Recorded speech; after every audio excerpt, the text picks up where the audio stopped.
రోజు కథలో మీకు స్వాగతం. కానీ కథ ప్రారంభించే ముందు కామెంట్ చేసి మాకు తప్పకుండా చెప్పండి మీరు మా వీడియోలను ఎక్కడ నుండి చూస్తున్నారు మరియు అవును వీడియోను లైక్ చేయండి మరియు ఛానల్ను సబ్స్క్రైబ్ చేయడం మర్చిపోవద్దు. నా పేరు రియా మరియు మా జీవితం చాలా బాగా సాగుతోంది. మా ఇంట్లో నా భర్త యష్ ఉన్నారు, నాకు ఒక కొడుకు ఉన్నాడు మరియు నా అత్త ఉన్నారు మరియు మేమంతా కలిసి చాలా సంతోషంగా ఉండేవాళ్ళం. ఆయన నగరంలోని ప్రముఖ రియల్ ఎస్టేట్ మరియు కన్స్ట్రక్షన్ వ్యాపారవేత్త. ఆయనకు స్వంత కంపెనీ ఉంది మరియు ఆయన పెద్ద ఇల్లు, అపార్ట్మెంట్లు మరియు కమర్షియల్ బిల్డింగ్లు నిర్మించే పని చేసేవారు. ఆయన కంపెనీ పని చాలా బాగా సాగుతోంది మరియు నగరంలో ఆయనకు మంచి గుర్తింపు కూడా ఉంది. ఆయన కంపెనీలో ఇంజనీర్లు, ఆర్కిటెక్ట్లు, సైట్లో పనిచేసే ఉద్యోగులు మరియు అకౌంట్లు చూసుకునే చాలా మంది పనిచేసేవారు. యష్ తాను కూడా తన పని పట్ల చాలా బాధ్యతగా ఉండేవారు. ఆయన ఉదయం తొందరగా ఆఫీస్కు బయలుదేరేవారు మరియు చాలాసార్లు మొత్తం రోజు వేర్వేరు సైట్లలో తిరుగుతూ ఉండేవారు. ఒక్కోసారి భూమి చూడటానికి వెళ్లేవారు, ఒక్కోసారి కొత్త ప్రాజెక్ట్ ప్లానింగ్ చేసేవారు, ఒక్కోసారి కస్టమర్లతో మీటింగ్లు చేసేవారు మరియు ఒక్కోసారి తన టీంతో కలిసి కూర్చుని పని గురించి పూర్తి సమాచారం తీసుకునేవారు. కంపెనీలో పనిచేసే వాళ్ళు కూడా ఆయన మాట వినేవారు, ఎందుకంటే ఆయన తన పనిని చాలా బాగా అర్థం చేసుకునేవారు మరియు ప్రతి విషయంపై తానే కన్ను ఉంచేవారు. భూమి కొనడం నుండి బిల్డింగ్ నకసా తయారు చేయించడం వరకు మరియు నిర్మాణ పని సరిగ్గా జరుగుతోందా లేదా అని చూడటం వరకు ఆయన ప్రతి విషయంపై శ్రద్ధ వహించేవారు. కంపెనీ లెక్కలు చూడటానికి అకౌంట్స్ యొక్క ఒక పూర్తి టీం ఉంది. కానీ అయినా నెల చివర్లో యష్ తానే కూర్చుని అన్ని కాగితాలు మరియు లెక్కలు చూసేవారు. తద్వారా తనకు తెలుస్తుంది కంపెనీలో ఎంత డబ్బు వచ్చింది మరియు ఎంత ఖర్చు అయింది. నెమ్మదిగా ఆయన వ్యాపారం అంత బాగా సాగడం మొదలైంది. ప్రతి నెల కొత్త ప్రాజెక్టులు రావడం మొదలైంది. నగరం యొక్క వేర్వేరు భాగాల్లో ఆయన నిర్మించిన ఇల్లు మరియు అపార్ట్మెంట్లు అమ్ముడవుతున్నాయి మరియు కొన్ని పెద్ద కంపెనీలు కూడా ఆయనతో తమ కమర్షియల్ బిల్డింగ్లు నిర్మించుకోవడానికి సంప్రదించేవి. మా ఇంట్లో డబ్బుల ఏ ప్రత్యేక కొరత లేదు. మేము మా అవసరాలు సౌకర్యంగా తీర్చుకునేవాళ్లం. మరియు ఒకవేళ నాకు ఏదైనా వస్తువు అవసరమైతే లేదా ఏదైనా తీసుకోవాలని మనసు చేస్తే యష్ నా మాట శ్రద్ధగా వినేవారు మరియు తన వైపు నుండి ప్రయత్నం చేసేవారు, నా ప్రతి కోరిక తీరాలని. ఆయన నాకు చాలా మంచి భర్త మరియు నాకు ఎప్పుడూ అనిపించేది నేను చాలా అదృష్టవంతురాలిని అని, ఎందుకంటే నాకు అలాంటి జీవిత భాగస్వామి దొరికాడు. ఆయన నా చిన్న చిన్న మాటలను కూడా గమనిస్తాడు. మా కొడుకు కూడా యష్కు చాలా దగ్గరగా ఉండేవాడు. యష్ తన కొడుకును చాలా ప్రేమించేవారు. అతని చదువు నుండి అతని బట్టలు, బొమ్మలు మరియు అతని ఇష్టమైన ఇతర వస్తువుల వరకు ఆయన ప్రతి విషయం గమనించేవారు. ఎప్పుడైనా కొడుకు ఆయనతో ఏదైనా విషయం జిద్దు చేస్తే యష్ ముందుగా అతన్ని ఒప్పించేవారు. కానీ ఒకవేళ ఆయనకు అనిపిస్తే ఆ వస్తువు అతనికి సరిపోతుందని అయితే ఆయన దాన్ని కొనిపెట్టడంలో ఆలస్యం చెయ్యేవారు కాదు. నా కొడుకు కూడా తన తండ్రితో చాలా సంతోషంగా ఉండేవాడు. సాయంత్రం యష్ ఆఫీస్ నుండి ఇంటికి తిరిగి వచ్చినప్పుడు ఆయన నేరుగా కొడుకు గదిలోకి వెళ్లేవారు మరియు అతన్ని అడిగేవారు, ఈరోజు స్కూల్లో ఏమైంది, చదువు ఎలా జరిగింది, స్నేహితులతో ఏమి చేశావు. మరియు కొడుకు కూడా మొత్తం రోజు విషయాలు తన తండ్రికి చెబుతూ ఉండేవాడు. చాలాసార్లు ఇద్దరు తండ్రి కొడుకులు గదిలో కూర్చుని మాట్లాడుతూ ఉండేవారు మరియు నేను దూరం నుండి వాళ్లను చూసి కేవలం సంతోషపడుతూ ఉండేవాణ్ణి. నాకు మా ఇంటి ఈ వాతావరణం చాలా బాగుండేది, ఎందుకంటే ఇంట్లో ఎప్పుడూ ఎవరో ఒకరి నవ్వు ధ్వని వస్తూ ఉండేది. ఒక్కోసారి నా కొడుకు ఏదో విషయంపై నవ్వేవాడు, ఒక్కోసారి యషు అతన్ని ఆడించేవారు మరియు ఒక్కోసారి నా అత్త మా దగ్గర కూర్చుని తన పాత మాటలు చెప్పడం మొదలుపెట్టేవారు. నా అత్త కూడా నాతో చాలా మంచి ప్రవర్తన చూపించేవారు. ఆమె నన్ను ఎప్పుడూ కోడలుగా భావించి వేరు చేయలేదు. ఆమె నన్ను తన కూతురిలా పరిగణించేవారు. ఒకవేళ నేను ఉదయం ఆలస్యం వరకు పని చేస్తూ ఉంటే ఆమె తానే నా దగ్గరకు వచ్చి చెప్పేవారు, రియా, నువ్వు అలిసిపోయి ఉంటావు, కొంచెం విశ్రాంతి తీసుకో, మిగతా పని తర్వాత చేసుకోవచ్చు. మరియు ఒకవేళ నా ఆరోగ్యం చెడితే ఆమె నా కోసం భోజనం కూడా వండేవారు. అయితే ఇంట్లో నౌకర్లు కూడా ఉన్నారు, కానీ ఆమెకు తన చేతితో నా కోసం ఏదైనా చేయడం ఇష్టం. నేను కూడా ఆమెను చాలా గౌరవించేవాణ్ణి మరియు ఆమె ప్రతి అవసరాన్ని గమనించేవాణ్ణి. మా ఇద్దరి మధ్య ఎప్పుడూ ఏ పెద్ద విషయం జరగలేదు, బదులుగా చాలాసార్లు నేను ఆమెతో నా మనసులోని మాటలు కూడా చెప్పుకునేవాణ్ణి. ఆమె నన్ను ఒప్పించేవారు మరియు నేను ఆమె మాటలు చాలా శ్రద్ధగా వినేవాణ్ణి. ఈ కారణంగా నాకు అనిపించేది నా కుటుంబం పూర్తిగా ఉందని.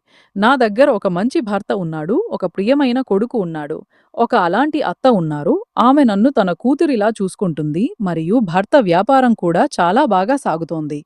మా జీవితంలో ఏ వస్తువు కొరత లేదు. ఉదయం అయిన వెంటనే ఇంట్లో అందరూ తమ తమ పనుల్లో పడేవాళ్ళు. నా కొడుకు స్కూల్కు వెళ్ళేవాడు. యష్ ఆఫీస్కు బయలుదేరేవారు మరియు నేను ఇంటి పనులు మరియు అత్త అవసరాలను గమనించేవాణ్ణి. మధ్యాహ్నం సమయంలో ఒక్కోసారి యష్ ఫోన్ వచ్చేది మరియు ఆయన అడిగేవారు, "నువ్వు భోజనం చేశావా లేదా" అని. మరియు నేను కూడా ఆయన్ని అడిగేవాణ్ణి, "మీరు భోజనం చేశారా లేదా" అని. ఆయన ఎంత బిజీగా ఉన్నా రోజులో ఒకసారి తప్పకుండా ఫోన్ చేసేవారు. ఒక్కోసారి ఏదైనా మీటింగ్ మధ్యలో అయితే, ఒక్కోసారి కారులో కూర్చుని ఆయన నాతో కొన్ని నిమిషాలు మాట్లాడేవారు. మరియు నాకు చాలా బాగుండేది, అంత పని మధ్యలో కూడా నా గుర్తు ఉందని. చాలాసార్లు ఆయన ఇంటికి వచ్చేటప్పుడు నా ఇష్టమైన ఏదైనా మిఠాయి లేదా పండ్లు తీసుకువచ్చేవారు మరియు నేను అడిగితే దీని అవసరమేమిటి అని. అయితే ఆయన నవ్వుతూ చెప్పేవారు, "నీకు ఇష్టం కాబట్టి తీసుకువచ్చాను. దీనిలో అవసరం మాట ఏమిటి?" అలాంటి చిన్న చిన్న విషయాలు నాకు చాలా అర్థం ఉండేవి. నాకు అనిపించేది పెళ్లి తర్వాత అసలు సంతోషం బహుశా ఇదే అని. మనిషి దగ్గర చాలా ఎక్కువ డబ్బు ఉండాలి లేదా పెద్ద కారు ఉండాలి అనేది అవసరం కాదు. బదులుగా అతనితో అలాంటి వాళ్ళు ఉండాలి. ఆయన్ని అర్థం చేసుకునేవాళ్ళు మరియు అతనికి తోడు నిలిచేవాళ్ళు. మరియు నా దగ్గర అయితే ఇవన్నీ ఉన్నాయి. అందువల్ల నేను నా జీవితం నుండి చాలా సంతోషంగా ఉన్నాను. నా కొడుకు కూడా నెమ్మదిగా పెరుగుతున్నాడు మరియు యష్ అతని భవిష్యత్తు గురించి చాలా ఆలోచించేవారు. ఆయన చెప్పేవారు, "నేను కోరుకుంటున్నాను మా కొడుకు బాగా చదవాలి మరియు తన జీవితంలో ఏమి చేయాలనుకుంటే అది చేయాలి. నేను అతన్ని నాలాగా వ్యాపారంలోకి రావాలని బలవంతం చేయను. ఒకవేళ అతనికి చదువులో ముందుకు వెళ్ళాలని ఉంటే అతను చదవాలి. ఒకవేళ ఏదైనా ఉద్యోగం చేయాలని ఉంటే ఉద్యోగం చేయాలి. మరియు ఒకవేళ ఎప్పుడైనా అతను నా వ్యాపారం చూసుకోవాలనుకుంటే నేను అతనికి పూర్తి పని నేర్పుతాను." యష్ యొక్క ఈ మాటలు విని నాకు చాలా బాగుండేది. ఎందుకంటే ఆయన తన కొడుకును కేవలం తన వ్యాపారం యొక్క భాగంగా భావించేవారు కాదు. బదులుగా అతని స్వంత ప్రత్యేక జీవితం చూడాలనుకునేవారు. నా అత్త కూడా తన మనవడిని చాలా ప్రేమించేవారు మరియు అతను స్కూల్ నుండి తిరిగి వచ్చినప్పుడు అతని కోసం ముందుగానే ఏదో ఒకటి తినడానికి ఉంచేవారు. నా కొడుకు కూడా తన అమ్మమ్మ దగ్గర కూర్చుని మాట్లాడేవాడు మరియు తన చిన్న చిన్న ఫిర్యాదులు ఆమెకు చెప్పేవాడు. ఉదాహరణకు, ఒకవేళ స్కూల్లో ఏదైనా స్నేహితుడు అతనితో గొడవ పడితే లేదా టీచర్ తిట్టితే అతను మొదటిగా తన అమ్మమ్మకు చెప్పేవాడు మరియు నా అత్త అతని మాటలు విని అతన్ని ఒప్పించేవారు. మా ఇల్లు నిజంగా సంతోషకరమైన ఇల్లులా అనిపించేది. ఇక్కడ ప్రతి ఒక్కరి మధ్య స్వంతం ఉండేది. నేను చాలాసార్లు సాయంత్రం సమయంలో బాల్కనీలో నిలబడి మా ఇంటిని చూసేవాణ్ణి మరియు మనసులోనే పైవాడికి ధన్యవాదాలు చెప్పేవాణ్ణి. ఆయన నాకు అంత మంచి కుటుంబం ఇచ్చాడని. నాకు కొంచెం కూడా అంచనా లేదు, జీవితం ఎప్పుడూ ఒకేలా ఉండదని మరియు ఒక్కోసారి మనకు అత్యంత సురక్షితంగా అనిపించే విషయమే అకస్మాత్తుగా మన ముందు అతిపెద్ద ప్రశ్నగా నిలబడుతుంది. కానీ ఆ సమయంలో నా జీవితంలో అలాంటిది ఏమీ లేదు. దానివల్ల నాకు రాబోయే కాలం యొక్క అంచనా ఉండేది. నేను నా రోజువారీ జీవితంలో సంతోషంగా ఉన్నాను మరియు నాకు పూర్తి నమ్మకం ఉంది నా కుటుంబం ఎప్పుడూ ఇలాగే నాతో ఉంటుందని. యష్ పని రోజురోజుకు పెరుగుతోంది మరియు చాలాసార్లు ఆయన నాకు చెప్పేవారు, తనకు నగరం యొక్క మరో భాగంలో ఒక చాలా పెద్ద ప్రాజెక్ట్ వచ్చిందని. ఆయన ఆ ప్రాజెక్టు గురించి చాలా సంతోషంగా ఉన్నారు మరియు చెప్పేవారు, ఒకవేళ ఈ పని సరిగ్గా పూర్తయితే మా కంపెనీకి చాలా లాభం ఉంటుంది. నేను కూడా ఆయన సంతోషంలో సంతోషపడేవాణ్ణి మరియు ఆయనకు ఎప్పుడూ చెప్పేవాణ్ణి, "మీరు కష్టపడుతూ ఉండండి, అన్నీ బాగుంటాయి." ఆయన నవ్వుతూ చెప్పేవారు, "నీ తోడు ఉంది కాబట్టి నాకు ఏ విషయం భయం లేదు." ఆయన ఈ మాట విని నా హృదయం సంతోషపడేది మరియు నేను ఆలోచించేవాణ్ణి, నిజంగా దీనికంటే ఎక్కువ నాకు జీవితం నుండి ఏమీ అక్కర్లేదు. నాకు నా భర్తపై పూర్తి నమ్మకం ఉంది. నాకు అనిపించేది ఆయన ఎప్పుడూ నా నుండి ఏ విషయం దాచరు మరియు నేను కూడా ఆయన ముందు నా మనసులోని ప్రతి మాట ఉంచగలను. మా మధ్య ఏ రకమైన దూరం లేదు. కనీసం నాకు అయితే అలాగే అనిపించేది. రాత్రి భోజనం తిన్న తర్వాత మేము ముగ్గురం ఒక్కోసారి కలిసి కూర్చునేవాళ్ళం మరియు ఒక్కోసారి యష్ తన కొడుకుతో కలిసి గదిలోకి వెళ్ళేవారు. నేను మరియు నా అత్త కూర్చుని మాట్లాడుతూ ఉండేవాళ్ళం. నా అత్త తరచుగా నాతో చెప్పేవారు, "రియా, నువ్వు చాలా మంచి కోడలివి మరియు నీలాంటి ఒక కూతురు నాకు దొరికింది. ఇదే నాకు చాలా." వాళ్ళ మాటలు విని నేను నవ్వేస్తూ, అమ్మా, మీరు కూడా నన్ను ఎప్పుడూ కోడలిలా అనిపించనివ్వలేదు. అందుకే నేను కూడా మిమ్మల్ని నా అమ్మలాగే భావిస్తాను అనేవాళ్ళని. ఆమె నా తలపై చెయ్యి ఉంచి చెప్పేది కేవలం ఇలాగే, మా ఇల్లు ఎప్పుడూ కలిసి ఉండాలి. ఇదే నా కోరిక. ఆమె ఈ మాట ఈనాటికి నాకు గుర్తుంది, ఎందుకంటే ఆ సమయంలో కొన్ని రోజుల్లోనే నా జీవితంలో అలాంటి మార్పు రాబోతుందని నేను ఎప్పుడూ అనుకోలేదు. నేను నా కుటుంబం గురించి పూర్తిగా నిశ్చయంగా ఉన్నాను మరియు నా భర్త, నా కొడుకు మరియు నా అత్త ఎప్పుడూ నాతో ఉంటారని అనుకునేవాళ్ళని. కానీ జీవితంలో కొన్ని మలుపులు అలాంటివి ఉంటాయి. వాటి గురించి మనిషి ముందుగా ఏమీ తెలుసుకోలేడు. మరియు నా జీవితంలో కూడా అలాంటి ఒక మలుపు రాబోతుండేది. అది మా మొత్తం జీవితాన్ని మార్చేసేది. అప్పటి వరకు నేను కేవలం నా దగ్గర నా కుటుంబం ఉందని ఆనందంగా ఉన్నాను. నా దగ్గర నా వాళ్ళు ఉన్నారు. మరియు నా జీవితం దీనికంటే మంచిగా ఉండలేదు. అన్నీ చాలా బాగా సాగుతున్నాయి. కానీ ఒక రాత్రి అకస్మాత్తుగా మా ఇంటి అన్ని సంతోషాల మధ్య అలాంటి ఒక వార్త వచ్చింది. అది మమ్మల్ని అందర్నీ కదిలించింది. రాత్రి సమయం. మేమంతా భోజనం చేసి తమ తమ గదుల్లోకి వెళ్ళిపోయాం. నా కొడుకు కూడా నిద్రపోయాడు మరియు నేను కూడా యష్తో గదిలో పడుకుని ఉన్నాను. అప్పుడు అకస్మాత్తుగా యష్ ఫోన్ రింగ్ అయింది. యష్ ఫోన్ ఎత్తగానే మరియు ఎదుటివాడి మాట వినగానే అతని ముఖం రంగు మారిపోయింది. అతని నుదుటిపై చెమటలు పట్టాయి మరియు అతను భయపడినట్లు కనిపించాడు. నేను అతన్ని అంతగా కలతపడ్డాడని చూసి వెంటనే అడిగాను, ఏమైంది? ఎవరి ఫోన్? మరియు ఇంత రాత్రి ఏమైంది? కానీ అతను ఫోన్లో ఎక్కువగా ఏమీ చెప్పలేదు. కేవలం ఎదుటివాడి మాటలు వింటూ ఉండి తర్వాత త్వరగా ఫోన్ పెట్టేశాడు. నేను మళ్ళీ అతన్ని అడిగాను, యష్, చివరికి ఏమైంది? నువ్వు ఇంతగా కలతపడుతున్నావు ఎందుకు? అప్పుడు అతను నా వైపు చూసి చెప్పాడు, రియా, నా కంపెనీలో చాలా పెద్ద అగ్ని ప్రమాదం జరిగింది. అగ్ని వేగంగా వ్యాపిస్తోంది. నేను ఇప్పుడే వెంటనే అక్కడికి వెళ్ళాలి. ఇది వినగానే నా కూడా హోషులు ఎగిరిపోయాయి. నేను అతన్ని అడిగాను, అగ్ని ఎలా అంటుకుంది మరియు అక్కడ వాళ్ళు సురక్షితంగా ఉన్నారా? కానీ యష్ దగ్గర ఆ సమయంలో నా ప్రశ్నలకు జవాబు చెప్పే సమయం లేదు. అతను కేవలం త్వరగా తన కారు తాళం తీసుకుని ఇంటి నుంచి బయల్దేరసాగాడు. నేను కూడా అతని వెనకాల వెళ్లి చెప్పాను, నేను కూడా నీతో వస్తాను. కానీ అతను నన్ను ఆపుతూ చెప్పాడు, నువ్వు ఇంట్లోనే ఉండు. నేను అక్కడికి వెళ్లి అన్నీ చూసుకుంటాను. అవసరమైతే నేను నీకు ఫోన్ చేస్తాను. నేను అతన్ని వెళ్తుండగా చూస్తే నా మనసులో చాలా భయం కూర్చుంది. ఎందుకంటే రాత్రి సమయం మరియు ఇంత పెద్ద కంపెనీలో అగ్ని ప్రమాదం జరగడం చిన్న విషయం కాదు. నేను వెంటనే నా అత్తకు కూడా చెప్పాను. అప్పుడు ఆమె కూడా భయపడింది. వాళ్ళు పైవాడి ముందు చేతులు జోడించి చెప్పారు, కేవలం యష్కు ఏమీ కాకూడదు మరియు అక్కడ పనిచేసే అందరూ సురక్షితంగా ఉండాలి. మేమిద్దరం రాత్రంతా కలతపడుతూ కూర్చున్నాం. కొంతసేపటి తర్వాత యష్ ఫోన్ వచ్చింది. అతను చెప్పాడు, అతను కంపెనీకి చేరుకున్నాడు మరియు అక్కడ ఫైర్ బ్రిగేడ్ వాహనాలు వచ్చేశాయి. అగ్ని చాలా ఎక్కువగా వ్యాపించింది, కానీ దాన్ని ఆర్పే ప్రయత్నం జరుగుతోంది. నేను అతన్ని అడిగాను, నువ్వు సరిగ్గా ఉన్నావా? అతను చెప్పాడు, అవును, నేను సరిగ్గా ఉన్నాను, నువ్వు చింతించకు. కానీ అతని గొంతులో ఉన్న కలత స్పష్టంగా వినిపించింది. నేను కోరుకున్నా కూడా నన్ను నేను ప్రశాంతంగా ఉంచుకోలేకపోయాను. నేను మళ్ళీ ఫోన్ వైపు చూస్తూ ఉండేవాళ్లని మరియు అనుకునేవాళ్లని, చివరికి ఇదంతా అకస్మాత్తుగా ఎలా జరిగింది? కొన్ని గంటల తర్వాత మళ్ళీ అతని ఫోన్ వచ్చింది మరియు ఈసారి అతని గొంతు మునుపటి కంటే ఎక్కువ బరువుగా ఉంది. అతను చెప్పాడు, అగ్ని అదుపులోకి వచ్చింది, కానీ కంపెనీకి చాలా పెద్ద నష్టం జరిగింది మరియు కొంతమంది ఆ సమయంలో లోపల పనిచేస్తున్న వాళ్ళ ప్రాణాలు కూడా తప్పలేదు. ఇది విని నా చేతులు వణకసాగాయి. నాకు అర్థం కాలేదు నేను ఏమి చెప్పాలో. నా అత్తకు ఈ విషయం తెలిసినప్పుడు ఆమె కళ్ళ నుంచి కన్నీళ్లు కారసాగాయి. ఆమె మళ్ళీ చెప్పసాగింది, ఆ వాళ్ల కుటుంబాలకు ఏమవుతుంది? వాళ్ళు తమ జీవనోపాధి కోసం అక్కడ పనిచేశారు. మా అందరికీ ఇది చాలా పెద్ద షాక్. యష్ కూడా ఆ రాత్రి చాలా ఆలస్యంగా ఇంటికి తిరిగి వచ్చాడు. అతని బట్టలపై పొగవాసన ఉంది. అతని ముఖం పూర్తిగా అలసిపోయి ఉంది మరియు అతని కళ్ళలో చాలా చింత ఉంది.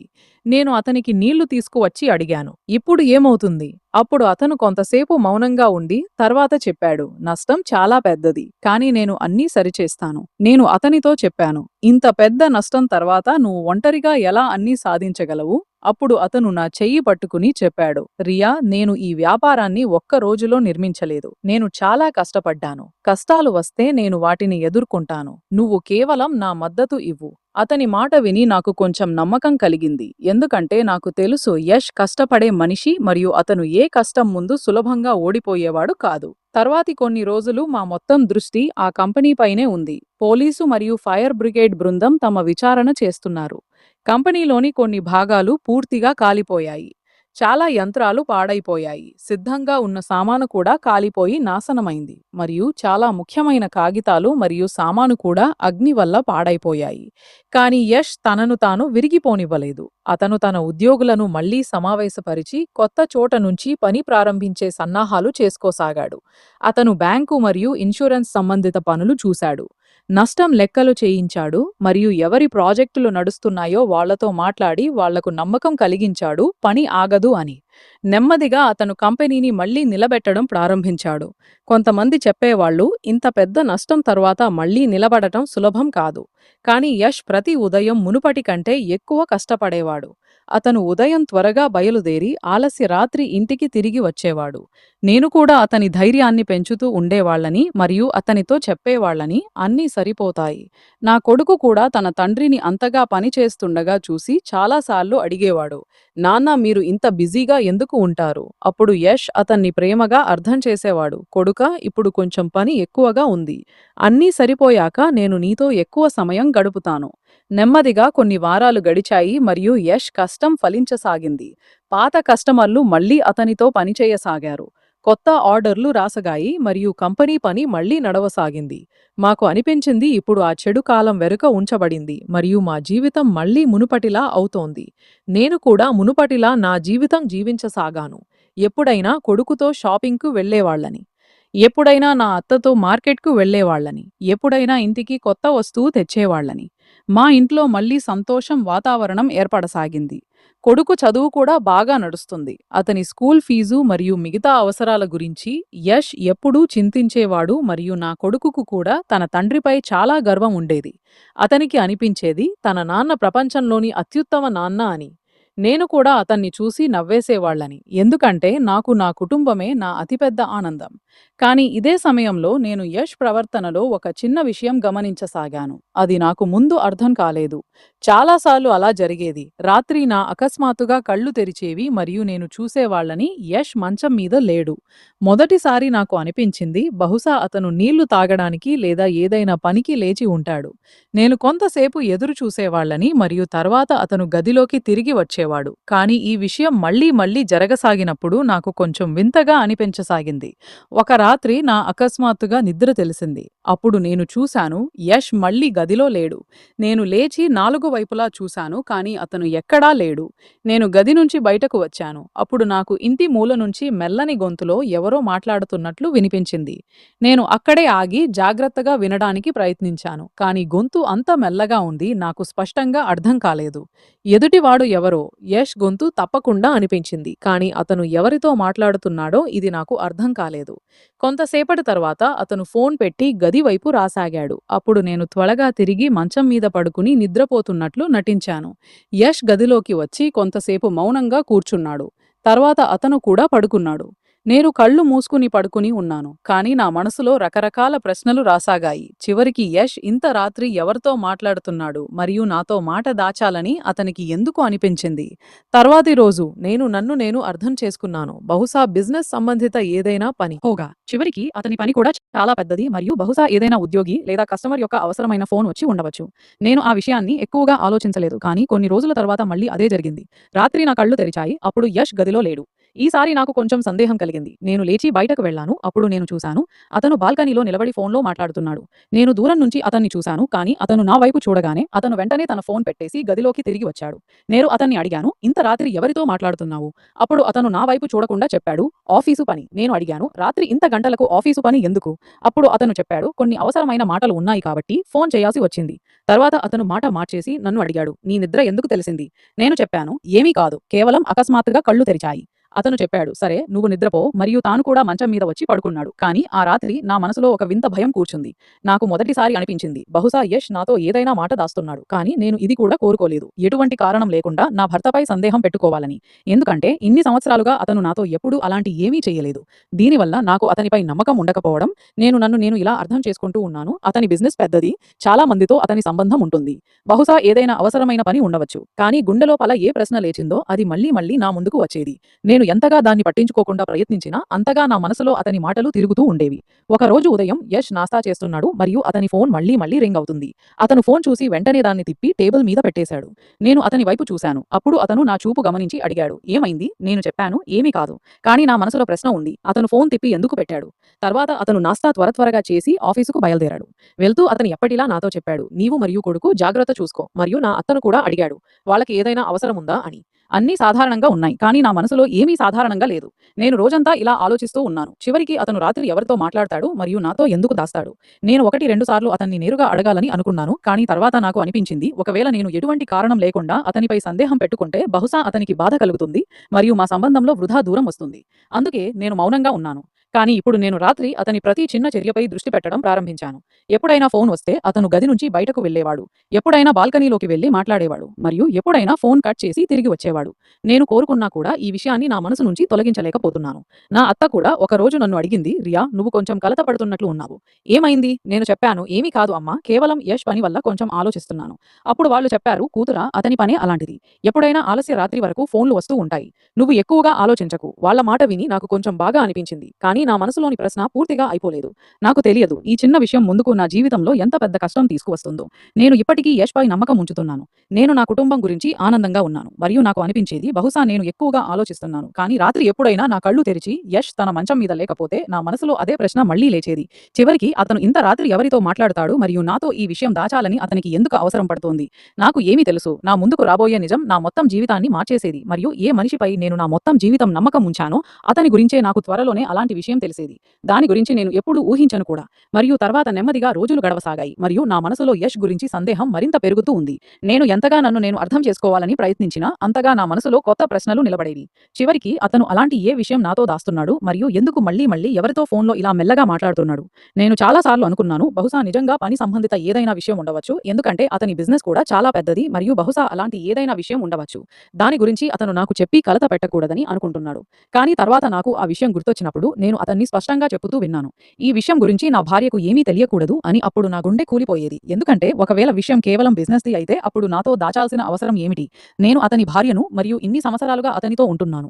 అతని ప్రతి మంచి చెడు సమయంలో అతనితో నిలబడి ఉన్నాను. అయినా అతను నాతో అలాంటి ఏ విషయం దాస్తున్నాడు నాకు చెప్పకూడదని అనుకుంటున్నాడు. నేను చాలా రోజులు ఏదో ఆలోచనలో కలతపడుతూ ఉన్నాను, కానీ నేను యష్ను నేరుగా ఏమీ అడగలేదు, ఎందుకంటే నాకు భయం ఉంది. ఒకవేళ నా సందేహం తప్పు అయితే మా మధ్య వృథా కష్టం నిలబడుతుంది. కానీ లోపల లోపల నేను అస్వస్థత పడుతూ ఉన్నాను. ఒక రాత్రి నేను నా కొడుకును నిద్రపుచ్చి గదిలోకి వచ్చాను. అప్పుడు చూశాను, యష్ ఇంకా రాలేదు. నేను గడియారం వైపు చూశాను. అప్పుడు రాత్రి చాలా అయిపోయింది. నేను అతనికి ఫోన్ చేశాను. అప్పుడు అతను చెప్పాడు, అతను ఒక అవసరమైన మీటింగ్లో ఉన్నాడు మరియు కొంతసేపట్లో ఇంటికి వస్తాడు. నేను అతన్ని ఎక్కువగా ఏమీ అడగలేదు మరియు ఫోన్ పెట్టేశాను. కానీ ఆ రాత్రి కూడా నా మనసులో అదే ప్రశ్న తిరుగుతూ ఉంది, చివరికి అలాంటి ఏ మీటింగ్ ఉంది? దానికోసం అతను ఇంత రాత్రి వరకు బయట ఉండాల్సి వచ్చింది. కొంతసేపటి తర్వాత అతను ఇంటికి వచ్చినప్పుడు అతని ముఖంపై అలసట స్పష్టంగా కనిపిస్తోంది. నేను అతన్ని అడిగాను, భోజనం పెట్టనా? అప్పుడు అతను చెప్పాడు, అతనికి మనసు లేదు మరియు అతను నిద్రపోవాలని ఉంది. నేను అతన్ని జాగ్రత్తగా చూశాను. అప్పుడు నాకు అనిపించింది, అతను నా నుంచి చూపులు తప్పిస్తున్నట్లు. నేను అయినా ఏమీ చెప్పకుండా మౌనంగా నా కొడుకు గదిలోకి వెళ్ళిపోయాను. తర్వాతి రోజు ఉదయం అన్నీ సాధారణంగా ఉన్నాయి, ఏమీ జరగనట్లు. యష్ కొడుకుతో ప్రేమగా మాట్లాడుతున్నాడు, నాతో కూడా సరిగ్గా ప్రవర్తిస్తున్నాడు మరియు ఇంట్లో ఎవరికైనా చూస్తే అలా అనిపించదు, ఏదైనా కష్టం ఉందని. కానీ నాకు తెలుసు, నా మనసులో ఏ ప్రశ్న లేచిందో అది ఇంత సులభంగా అయిపోదు. ఇదే సమయంలో యష్ ఫోన్కు మళ్ళీ ఒక కాల్ వచ్చింది. అతను వెంటనే ఫోన్ తీసుకుని ఇంటి నుంచి బయటకు వెళ్ళిపోయాడు మరియు చాలాసేపు మాట్లాడుతూ ఉన్నాడు. నేను కిటికీ దగ్గర నిలబడి అతన్ని చూస్తున్నాను. అతను మళ్ళీ మళ్ళీ వెనక్కి తిరిగి ఇంటి వైపు చూస్తున్నాడు. అతనికి భయం ఉన్నట్లు, ఎవరైనా అతన్ని చూస్తున్నారా అని. అతను తిరిగి లోపలికి వచ్చినప్పుడు నేను అతన్ని అడిగాను, ఎవరి ఫోన్? అతను మళ్ళీ అదే మాట చెప్పాడు, పని ఫోన్. నేను అడిగాను, ఇంత బయటకు వెళ్లి మాట్లాడాల్సిన అవసరం ఏమిటి? అప్పుడు అతను కొంచెం కోపంగా చెప్పాడు, రియా, నువ్వు ప్రతి విషయం గురించి ప్రశ్నలు ఎందుకు అడుగుతున్నావు? నేను చెప్పాను, నేను కేవలం అడుగుతున్నాను. అప్పుడు అతను చెప్పాడు, నా బిజినెస్లో చాలా బాధ్యతలు ఉన్నాయి, ప్రతి ఫోన్ నీకు చెప్పాల్సిన అవసరం లేదు. అతని మాట విని నేను మౌనమైపోయాను. కానీ అతని మారిన ప్రవర్తన నా మనసులో మరింత సందేహం కలిగించింది. ముందు యష్ నా ప్రతి చిన్న విషయం నాకు తానే చెప్పేవాడు. ఆఫీసులో ఏమైంది, ఎవరితో కలిశాడు, ఏ కొత్త ప్రాజెక్ట్ వచ్చింది అన్నీ నాతో పంచుకునేవాడు.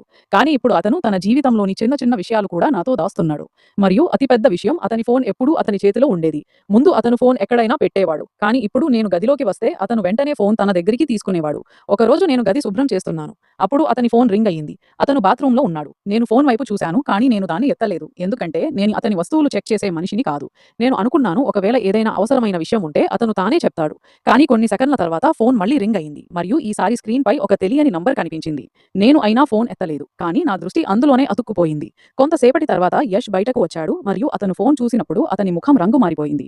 అతను వెంటనే ఫోన్ తన చేతిలోకి తీసుకుని బయటకు వెళ్ళిపోయాడు. నేను అతని వైపు చూసి మనసులోనే ఆలోచించసాగాను. చివరికి ఈ నంబర్‌లో అలాంటి ఏముంది? దీన్ని చూడగానే యష్ ఇంతగా కలతపడ్డాడు. తర్వాత నాకు నా మీదే కోపం వచ్చింది. ఎందుకంటే నేను నా భర్తపై సందేహం పెట్టుకోవాలని కోరుకోలేదు. నేను కోరుకున్నాను నా కుటుంబం మునుపటిలా ఆనందంగా ఉండాలని. నా కొడుకు తన తండ్రిని చాలా గౌరవించేవాడు మరియు నేను కోరుకోలేదు నా ఏదైనా తప్పుడు అర్థం వల్ల ఇంటి మొత్తం వాతావరణం పాడైపోవాలని. కానీ నా గుండె మళ్ళీ మళ్ళీ చెప్తూ ఉంది, విషయం కేవలం పనిది కాదు. ఒకరోజు సాయంత్రం యష్ ఆఫీస్ నుంచి కొంచెం త్వరగా ఇంటికి వచ్చాడు. నేను ఆ సమయంలో కొడుకుతో కూర్చుని ఉన్నాను. అతను నేరుగా తన గదిలోకి వెళ్లి తన బ్యాగ్ పెట్టి చాలాసేపు ఒంటరిగా కూర్చున్నాడు. నేను వెళ్లి అడిగాను, ఏమైంది? అప్పుడు అతను చెప్పాడు, ఏమీ కాదు, కేవలం ఈ రోజు కొంచెం అలసిపోయాను. నేను అతనికి టీ తయారు చేసి అతని దగ్గర పెట్టాను. అతను టీ తాగుతూ మౌనంగా కూర్చున్నాడు. నేను అనుకున్నాను ఈ రోజు అతనితో సౌకర్యంగా మాట్లాడతాను. అందుకే నేను అడిగాను, గత కొన్ని రోజుల నుంచి నువ్వు కొంచెం కలతపడుతున్నట్లు ఉన్నావు. ఒకవేళ బిజినెస్లో ఏదైనా ఇబ్బంది ఉంటే నాకు చెప్పవచ్చు. నేను నీతో ఉన్నాను. నా మాట విని అతను నా వైపు చూసి చెప్పాడు, ఏ కష్టం లేదు, నువ్వు వృథాగా ఆలోచిస్తున్నావు. నేను చెప్పాను, సరే, కానీ ఒకవేళ ఏదైనా విషయం ఉంటే నాతో దాచకు, ఎందుకంటే నేను నీ భార్యను. అతను తేలికగా నవ్వి చెప్పాడు, నాకు నీపై పూర్తి నమ్మకం ఉంది మరియు నేను కూడా నీతో ఏమీ దాయడం లేదు. కానీ అతని ఈ మాటలు విన్నా కూడా నా మనసుకు ఊరట దొరకలేదు. ఎందుకంటే నాకు స్పష్టంగా అనిపిస్తోంది అతను నాతో ఏదో దాస్తున్నాడు. తర్వాతి కొన్ని రోజులు నేను నన్ను పనిలో బిజీగా ఉంచుకోవాలని ప్రయత్నించాను. నేను కొడుకు చదువు చూసేవాళ్లని, ఇల్లు చూసుకునేవాళ్లని, అత్త జాగ్రత్త చూసుకునేవాళ్లని మరియు యష్ కోసం భోజనం తయారు చేసేవాళ్లని. కానీ రాత్రి అయిన వెంటనే నా మనసులో అదే ప్రశ్నలు మళ్లీ లేవసాగేవి. ఒక రాత్రి నా అకస్మాత్తుగా నిద్ర తెలిసింది. అప్పుడు నేను చూశాను, యష్ మంచం మీద లేడు. నేను లేచి బయటకు వచ్చాను. అప్పుడు ఇంట్లో పూర్తి నిశ్శబ్దం. నేను చూశాను, అతను బాల్కనీలో నిలబడి ఫోన్లో మాట్లాడుతున్నాడు. నేను అంత దూరంలో ఉన్నాను. అతని మొత్తం మాట వినిపించడం లేదు. కానీ అతని మాట్లాడే విధానం నుంచి స్పష్టంగా అనిపించింది అతను ఎవరో చాలా ప్రత్యేకమైన మనిషితో మాట్లాడుతున్నాడు. అతని ముఖంపై అలాంటి నవ్వు ఉంది నేను చాలా కాలంగా చూడని. నేను కొంతసేపు అక్కడే నిలబడి ఉన్నాను. తర్వాత తిరిగి గదిలోకి వచ్చి పడుకున్నాను. కానీ నా కళ్ళ నుంచి నిద్ర మాయమైపోయింది. నాకు మొదటిసారి అనిపించింది, బహుశా నా సందేహం నిజం కావచ్చు. మరియు ఒకవేళ నిజంగా యష్ జీవితంలో ఎవరైనా మరొక స్త్రీ ఉంటే నేను ఏమి చేస్తాను? నా ముందు నా కొడుకు ఉన్నాడు, నా మొత్తం కుటుంబం ఉంది మరియు ఇన్ని సంవత్సరాల మా పెళ్లి ఉంది. నేను నా ఇల్లు విరిగిపోతుండగా చూడాలని కోరుకోలేదు. కానీ నేను ఇది కూడా కోరుకోలేదు, నాతో ఎవరైనా మోసం చేయాలని. నేను రాత్రంతా పక్క మార్చుకుంటూ ఉన్నాను మరియు ఉదయం కావడం కోసం ఎదురు చూస్తూ ఉన్నాను. తర్వాతి రోజు నేను నిర్ణయం తీసుకున్నాను, ఇప్పుడు నేను ఎటువంటి ఆధారం లేకుండా యష్ పై ఏ ఆరోపణ చేయను. కానీ నేను నిజం తప్పకుండా తెలుసుకుంటాను. అది నిజం నాకు ఎంత కష్టమైనా కావచ్చు. నేను తెలుసుకోవాలని ఉంది. చివరికి యష్ నాతో ఏమి దాస్తున్నాడు మరియు అతని ఫోన్కు మళ్లీ మళ్లీ ఎవరు ఫోన్ చేస్తారు మరియు అతి పెద్ద విషయం, చివరికి అతను ఆ రోజు ఫోన్లో అలా ఎందుకు చెప్పాడు, అతని భార్యకు ఏమీ తెలియకూడదు అని. నాకు పూర్తిగా తెలియదు. రాబోయే రోజుల్లో నా జీవితంలో అలాంటి నిజం ముందుకు రాబోతుంది. అది నా మొత్తం ప్రపంచాన్ని మార్చేసేది మరియు ఏ నిజం తెలుసుకున్న తర్వాత నేను నా భర్తను మునుపటిలా ఎప్పుడూ చూడలేను. మరియు తర్వాత నేను ఒక రోజు నిర్ణయం తీసుకున్నాను, నేను యష్ ఫోన్ చెక్ చేస్తాను. ఎందుకంటే ఇప్పుడు నా గుండెలో లేస్తున్న సందేహం నన్ను లోపల లోపల కలత పెట్టసాగింది మరియు నేను ప్రతి సమయం ఇలా ఆలోచిస్తూ ఉండేవాళ్ళని. చివరికి యష్ నాతో ఏమి దాస్తున్నాడు మరియు రాత్రి రహస్యంగా ఎవరితో మాట్లాడతాడు. నేను చాలా ప్రయత్నం చేశాను నేను ఈ విషయాలను నా మనసు నుంచి తొలగించాలని. కానీ ఎంతగా నన్ను నేను అర్థం చేసుకున్నా అంతగా నా సందేహం మరింత పెరిగేది. నాకు మళ్లీ మళ్లీ అదే మాటలు గుర్తొచ్చేవి, నేను అతన్ని ఫోన్లో చెప్పుతూ విన్నవి, ఈ విషయం గురించి నా భార్యకు ఏమీ తెలియకూడదు అని. చివరికి అలాంటి ఏ విషయం అతను నాతో దాచాలని కోరుకుంటున్నాడు మరియు ఎందుకు అతనికి భయం ఉంది? ఒకవేళ నాకు దీని గురించి తెలిస్తే ఏమవుతుంది? నేను నిర్ణయించుకున్నాను, ఇప్పుడు నేను ఎవరితోనూ ఏమీ అడగను మరియు యష్ ముందు నా సందేహం వెల్లడించను. ఎందుకంటే ఒకవేళ నేను అతన్ని నేరుగా అడిగితే బహుశా అతను మళ్లీ ఏదైనా సాకు చెప్పేస్తాడు మరియు నాకు ఏమీ తెలియదు. అందుకే నేను మనసులోనే నిర్ణయించుకున్నాను, నేను ముందు నేనే నిజం తెలుసుకోవాలని ప్రయత్నిస్తాను మరియు ఒకవేళ నా ముందు ఏదైనా అలాంటి విషయం వస్తే తర్వాత నేను అతనితో మాట్లాడతాను. ఆ రాత్రి నేను మొత్తం సమయం ఇలా ఎదురు చూస్తూ ఉన్నాను, ఎప్పుడు యష్ నిద్రపోవడానికి వెళ్తాడు మరియు నాకు అతని ఫోన్ చూసే అవకాశం దొరుకుతుంది. రాత్రి సమయం అయింది. అప్పుడు మేమంతా కలిసి భోజనం చేశాం. ఇంట్లోని మిగతా వాళ్ళు కూడా తమ తమ గదుల్లోకి వెళ్లిపోయారు. నా కొడుకు కూడా నిద్రపోవడానికి వెళ్లాడు మరియు నేను కూడా గదిలోకి వచ్చాను. యష్ ఆ సమయంలో తన ఫోన్లో ఏదో చూస్తున్నాడు మరియు నేను మౌనంగా అతన్ని చూస్తున్నాను. నా మనసులో చాలా ప్రశ్నలు నడుస్తున్నాయి, కానీ నేను నా ముఖంపై ఏమీ రానివ్వలేదు. కొంతసేపటి తర్వాత నేను యష్తో చెప్పాను, నువ్వు అలసిపోయి ఉంటావు, ఈ రోజు నేను నీకోసం పాలు తీసుకువస్తాను. అతను నా వైపు చూసి కేవలం అంతే చెప్పాడు, అవును తీసుకురా. నేను లేచి కిచెన్లోకి వెళ్లి పాలు వేడి చేయసాగాను. ఆ సమయంలో నా గుండె కొట్టుకోవడం చాలా వేగంగా జరుగుతోంది. ఎందుకంటే నాకు తెలుసు ఈ రోజు నేను అతని ఫోన్ గురించి తెలుసుకోబోతున్నాను. నేను పాల గ్లాస్ సిద్ధం చేశాను మరియు తర్వాత అందులో నిద్ర మాత్ర కలిపాను. అతను కొంతసేపు లోతైన నిద్రలో ఉండాలని మరియు నాకు అతని ఫోన్ చూసే అవకాశం దొరకాలని. నేను పాలు తీసుకుని గదిలోకి తిరిగి వచ్చాను మరియు ఏమీ చెప్పకుండా అతని చేతిలో గ్లాస్ ఇచ్చాను. అతను కూడా ఎటువంటి సందేహం లేకుండా పాలు తాగడం ప్రారంభించాడు. నేను అతని దగ్గర కూర్చుని ఉన్నాను మరియు పైనుంచి పూర్తిగా సాధారణంగా కనిపించాలని ప్రయత్నిస్తూ ఉన్నాను. కానీ లోపల నుంచి నేను చాలా కలతపడుతున్నాను. నా మనసులో భయం కూడా ఉంది మరియు అస్వస్థత కూడా ఉంది. నాకు ఏమీ అర్థం కావడం లేదు. నేను చేయబోయేది సరి అయినదా లేదా తప్పా? కానీ ఆ సమయంలో నా మనసులో కేవలం ఒక్క విషయమే ఉంది. నాకు నిజం తెలుసుకోవాలి. కొంతసేపటి తర్వాత యష్ పారు అయిపోయాడు మరియు కొంతసేపట్లో అతని కళ్ళు బరువెక్కసాగాయి. అతను మంచం మీద పడుకున్నాడు మరియు కొన్ని సమయాల్లోనే లోతైన నిద్రలోకి వెళ్ళిపోయాడు. నేను కొంతసేపు ఎదురు చూశాను. నాకు పూర్తి నమ్మకం కావాలని అతను నిజంగా నిద్రపోయాడని. తర్వాత మెల్లగా లేచి అతని దగ్గరికి వెళ్ళాను. అతని ఫోన్ అతని తలగడ దగ్గర పెట్టి ఉంది. నేను ఫోన్ ఎత్తాను మరియు నా చేతులు కూడా వణుకుతున్నాయి. ఎందుకంటే నాకు భయం ఉంది. ఒకవేళ అతను అకస్మాత్తుగా మేల్కొంటే. నేను అతని ఫోన్ అతని వేలిముద్రతో తెరిచాను మరియు ఫోన్ నా ముందు తెరిచిన వెంటనే నా గుండె కొట్టుకోవడం మరింత వేగంగా అయింది. నేను కొన్ని సెకన్లు కేవలం స్క్రీన్ను చూస్తూ ఉన్నాను. తర్వాత నేను మెల్లగా అతని మెసేజెస్ చెక్ చేయడం ప్రారంభించాను. కాల్ హిస్టరీ చూశాను మరియు బ్యాంకు సంబంధిత మెసేజ్లు కూడా చూడసాగాను. ప్రారంభంలో నాకు ఏమీ ప్రత్యేకంగా కనిపించలేదు. కానీ నేను పాత మెసేజ్లు మరియు లావాదేవీలు చూడసాగిన కొద్దీ అలా నా ముందు అలాంటి విషయాలు రాసాగాయి. వాటి వల్ల నా కాళ్ల కింది నేల జారిపోతున్నట్లు అనిపించింది. నాకు తెలిసింది గత కొన్ని రోజుల నుంచి యష్ చాలాసార్లు ₹1000 ఎవరో అమ్మాయి బ్యాంకు అకౌంట్లో పంపాడు. నేను ఒక్కొక్కటిగా ఆ లావాదేవీలు చూశాను మరియు నాకు అర్థం కావడం లేదు. చివరికి అతను ఎవరో అమ్మాయికి ఇంత డబ్బు ఎందుకు పంపుతున్నాడు? తర్వాత నేను అతని మెసేజెస్ తెరిచాను. అప్పుడు అక్కడ కూడా ఒక అమ్మాయి యొక్క చాలా మెసేజ్లు ఉన్నాయి. వాటిలో ఆమె యష్ను అడుగుతోంది, మీరు ఎక్కడ ఉన్నారు? ఒకవేళ మీరు ఇంటికి వచ్చి ఉంటే బాగుండేది మరియు అలాంటి చాలా మెసేజ్లు ఉన్నాయి. వాటిని చూసి నా మనసులో నడుస్తున్న అన్ని విషయాలు మరింత లోతుగా అయ్యాయి. నేను ఫోన్ చేతిలో పట్టుకుని అక్కడే కూర్చుని ఉండిపోయాను మరియు నా కళ్ళ ముందు అంధకారం కమ్ముకున్నట్లు అనిపించింది. ఇప్పుడు నాకు ఆ రాత్రి అన్ని విషయాలు గుర్తొచ్చాయి. నేను అకస్మాత్తుగా లేచేవాళ్ళని మరియు యష్ మంచం మీద లేనప్పుడు నేను అతన్ని ఫోన్లో ఎవరితోనైనా మెల్లని గొంతులో మాట్లాడుతుండగా వినేవాళ్ళని. నేను అతన్ని అడిగినప్పుడు అతను ప్రతిసారి పని సాకు చెప్పేవాడు మరియు ఇప్పుడు నాకు అతని ఫోన్ నుంచి ఇవన్నీ దొరుకుతున్నాయి. నా గుండెకు నమ్మకం కావడం లేదు. ఏ మనిషిపై నేను నా మొత్తం జీవితం నమ్మకం ఉంచానో అతను నాతో ఇంత పెద్ద విషయం దాచగలడు. నేను అతని మెసేజెస్ మళ్ళీ చదివాను మరియు తర్వాత ఆ డబ్బుల గురించి చూశాను. అతను ఆ అమ్మాయికి పంపుతున్నవి. నా మనసులో రకరకాల ప్రశ్నలు రాసాగాయి. ఆ అమ్మాయి అదేనా యష్ రాత్రి మాట్లాడేది? అతను ఆమెను కలవడానికి ఇంటి నుంచి బయటకు వెళ్తున్నాడా? మరియు ఇందుకేనా అతను నాతో అన్నీ దాస్తున్నాడు? నేను లోపల నుంచి విరిగిపోసాగాను. నా కళ్ళ నుంచి కన్నీళ్లు కారసాగాయి. కానీ నేను నా కన్నీళ్లు తుడుచుకున్నాను. ఎందుకంటే ఆ సమయంలో నాకు కేవలం నిజం తెలుసుకోవాలి. నేను ఫోన్ను మరింత జాగ్రత్తగా చూడడం ప్రారంభించాను. అప్పుడు నాకు కొన్ని అలాంటి విషయాలు కూడా కనిపించాయి. వాటి వల్ల నా సందేహం మరింత బలపడింది. నాకు అనిపించింది యష్ ఆ అమ్మాయితో కేవలం ఫోన్లో మాట్లాడడం మాత్రమే కాదు, ఆమెను కలవడానికి కూడా వెళ్తాడు మరియు బహుశా ఇందుకే అతను రాత్రి ఇంటి నుంచి బయట ఉండేవాడు. నేను ఒక క్షణం అనుకున్నాను, బహుశా నేను తప్పుగా అర్థం చేసుకుంటున్నాను. బహుశా దీని వెనుక ఏదైనా మరొక కారణం ఉండవచ్చు. కానీ తర్వాత అతని మెసేజ్లు మరియు డబ్బుల లావాదేవీలు నా కళ్ళ ముందు ఉన్నాయి మరియు నన్ను అర్థం చేసుకోవాలని ప్రయత్నించినా కూడా నన్ను ప్రశాంతంగా ఉంచుకోలేకపోతున్నాను. ఒకవేళ అన్నీ సరిగ్గా ఉంటే అప్పుడు యష్ నాతో ఎందుకు దాస్తున్నాడు మరియు ఆ అమ్మాయికి ఇంత డబ్బు ఎందుకు పంపుతున్నాడు? నేను అతని ఫోన్ తిరిగి అదే చోట పెట్టాను మరియు అతని దగ్గర కూర్చున్నాను. యష్ ఇంకా లోతైన నిద్రలో నిద్రపోతున్నాడు. అతన్ని చూసి నాకు మరింత ఎక్కువ బాధ కలుగుతోంది. ఎందుకంటే కొంతసేపటి ముందు వరకు నేను ఈ మనిషినే నా మొత్తం ప్రపంచంగా భావించేవాళ్ళని. నాకు అనిపించేది నా భర్త నన్ను చాలా ప్రేమిస్తాడు, మా కుటుంబం ఆనందంగా ఉంది, మా కొడుకు మాతో ఉన్నాడు మరియు మా జీవితంలో ఏ వస్తువు కొరత లేదు. కానీ ఇప్పుడు నాకు అనిపిస్తోంది, బహుశా నేను ఏ మనిషిని ఇంత ఆనందంగా భావిస్తున్నానో అతని వెనుక అలాంటి నిజం దాగి ఉంది. దాని గురించి నాకు ఏమీ తెలియదు. నేను రాత్రంతా నిద్రపోలేకపోయాను. నేను అదే గదిలో కూర్చుని ఉన్నాను మరియు మళ్ళీ నా మనసులో అదే ప్రశ్న తిరుగుతూ ఉంది. చివరికి ఆ అమ్మాయి ఎవరు మరియు యష్తో ఆమెకు ఏమి సంబంధం? ఉదయం కాసాగింది కానీ నా కళ్ళలో నిద్ర లేదు. నేను రాత్రంతా ఏడుస్తూ కేవలం ఇలా ఆలోచిస్తూ ఉన్నాను. ఇప్పుడు నేను ఏమి చేయాలి? నేను నేరుగా యష్ను అడగాలా లేదా ముందు ఆ అమ్మాయి గురించి తెలుసుకోవాలా? నేను చాలా ఆలోచించిన తర్వాత నిర్ణయించుకున్నాను. నేను ఇప్పుడు యష్తో ఏమీ చెప్పను. ఎందుకంటే ఒకవేళ నేను అతనికి అన్నీ చెప్పేస్తే బహుశా అతను తన ఫోన్ నుంచి అన్ని మెసేజెస్ తుడిచేస్తాడు మరియు నాకు ఎప్పుడూ అసలు నిజం దొరకదు. అందుకే నన్ను చెప్పుకున్నాను, ముందు నాకు ఆ అమ్మాయి గురించి తెలుసుకోవాలి. నాకు ఆమె పేరు, ఆమె చిరునామా మరియు యష్తో ఆమె అసలు సంబంధం తెలుసుకోవాలి. అప్పుడే నేను ఏదైనా నిర్ణయానికి రాగలను. తర్వాతి రోజు యష్ లేచి సిద్ధమైనప్పుడు నేను నా ముఖంపై అలా చూపించాను, నాకు ఏమీ తెలియనట్లు. అతను రోజులాగా నాతో మాట్లాడి పనికి బయలుదేరాడు. కానీ ఇప్పుడు నేను అతన్ని మునుపటిలా చూడలేకపోతున్నాను. అతను వెళ్లిన తర్వాత నేను చాలాసేపు నా గదిలో కూర్చుని ఉన్నాను. నా మనసులో ఒక వింత అస్వస్థత ఉంది. నేను ఎవరితోనైనా నా మాట చెప్పలేకపోతున్నాను. ఎందుకంటే నాకు భయం ఉంది. ఒకవేళ నేను తొందరపాటుగా ఎవరితోనైనా ఏమైనా చెప్పి నా మాట తప్పు అయితే ఇంట్లో వృథాగా పెద్ద కష్టం నిలబడుతుంది. కానీ మరొక వైపు ఒకవేళ నా సందేహం సరి అయినది అయితే నేను ఇంత పెద్ద విషయాన్ని పట్టించుకోకుండా కూడా ఉండలేను. నేను మళ్ళీ అతని ఫోన్లో చూసిన అన్ని విషయాలు గుర్తు చేసుకుని ఆ అమ్మాయి గురించి ఆలోచించసాగాను. ఎవరి మెసేజ్లు యష్ ఫోన్లో ఉన్నాయి? నాకు కేవలం అంతే అర్థమైంది. ఆ అమ్మాయి యష్ జీవితంలో సాధారణ మనిషి కాదు. ఎందుకంటే యష్ ఆమెతో నిరంతరం మాట్లాడుతున్నాడు మరియు ఆమెకు డబ్బు కూడా పంపుతున్నాడు. నేను అదే సమయంలో నిర్ణయం తీసుకున్నాను. ఇప్పుడు నేను ఆమె గురించి తెలుసుకుంటాను. నేను నేరుగా ఆమె దగ్గరికి వెళ్లాలని కోరుకోలేదు. ఎందుకంటే నాకు తెలియదు ఆమె ఎవరు మరియు అక్కడికి వెళ్లి ఏమవుతుంది. అందుకే నేను ముందు ఆ అమ్మాయి చిరునామా తెలుసుకోవాలని ప్రయత్నించాలని నిర్ణయించుకున్నాను. నాకు గుర్తుంది, నేను యష్ ఫోన్లో అతని బ్యాంకు సంబంధిత లావాదేవీలు చూశాను మరియు నాకు అనిపించింది బహుశా బ్యాంకు రికార్డుల నుంచి నాకు ఆమె గురించి కొంత సమాచారం దొరకవచ్చు. నేను ఎవరికీ చెప్పకుండా బ్యాంకుకు వెళ్లడానికి సిద్ధమయ్యాను. నా మనసులో భయం ఉంది, కానీ దానికంటే ఎక్కువగా నా లోపల నిజం తెలుసుకోవాలనే కోరిక ఉంది. నేను కోరుకున్నాను, ఒకవేళ యష్ నిజంగా నన్ను మోసం చేస్తున్నాడు అయితే నాకు నా కళ్లతో పూర్తి నిజం చూడాలి మరియు ఒకవేళ నా సందేహం వెనుక ఏదైనా మరొక కారణం ఉంటే అది కూడా నాకు తెలుస్తుంది. నేను ఆ రోజు బ్యాంకుకు చేరుకుని అక్కడ అవసరమైన సమాచారం తీసుకోవాలని ప్రయత్నించాను. నేను ఏదో విధంగా ఆ లావాదేవీకి సంబంధించిన సమాచారం సంపాదించాను. మరియు నాకు ఆ అమ్మాయి గురించి తెలిసింది.